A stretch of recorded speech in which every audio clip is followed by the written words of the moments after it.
gì vô cái đó không bao nhiêu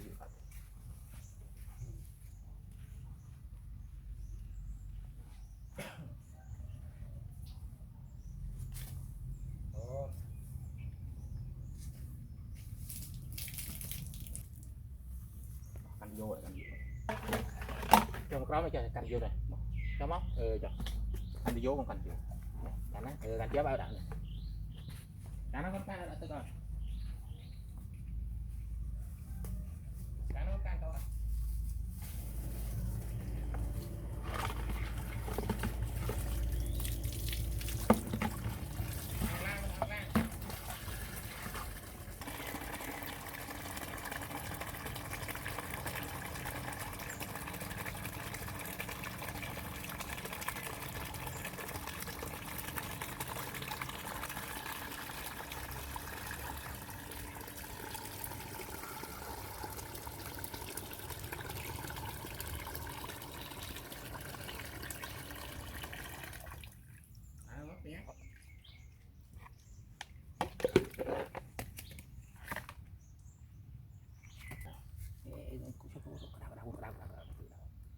hồi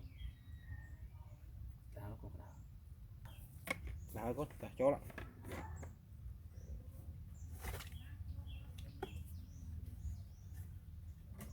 muối chứ không muối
lắc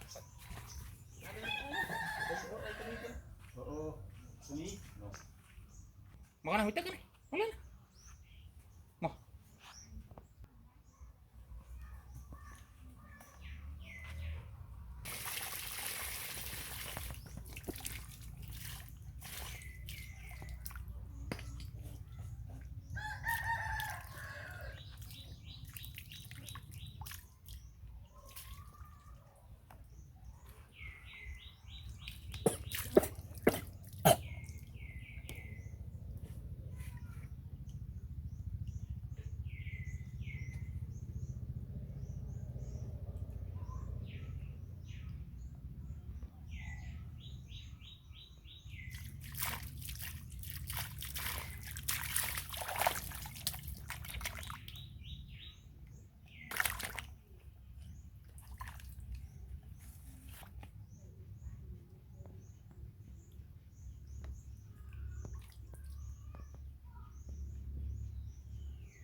cắn hạt đó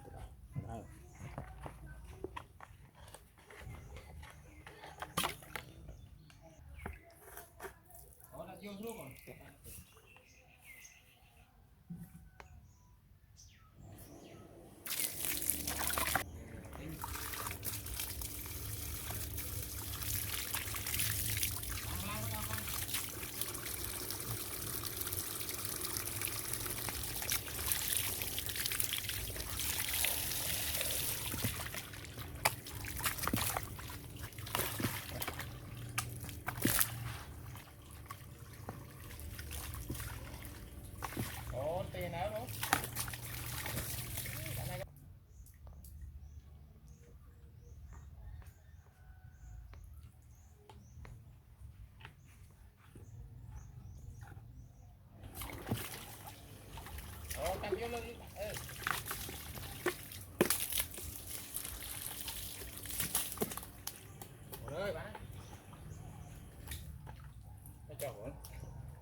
đi từng đi tài ỏi rồi đợi như thế ta lăn lên đấy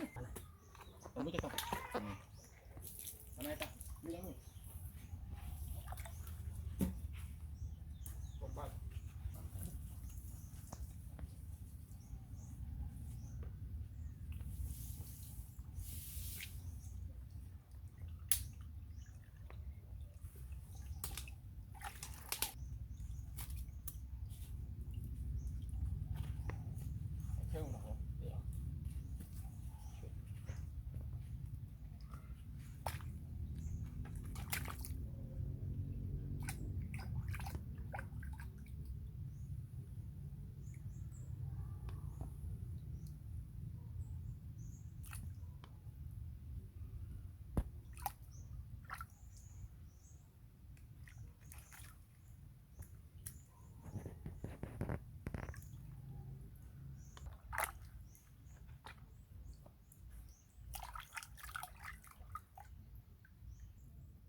mọc lắm không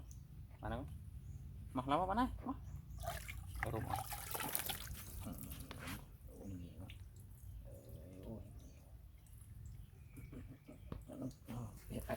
quy định ai chịu ăn chắc ăn chứ này nghe quá đi dữ không sao ở ảo ấy nó quá không sao ở ảo chợ nó có nè ở ảo ấy nó có cùi chè có nè cùi chè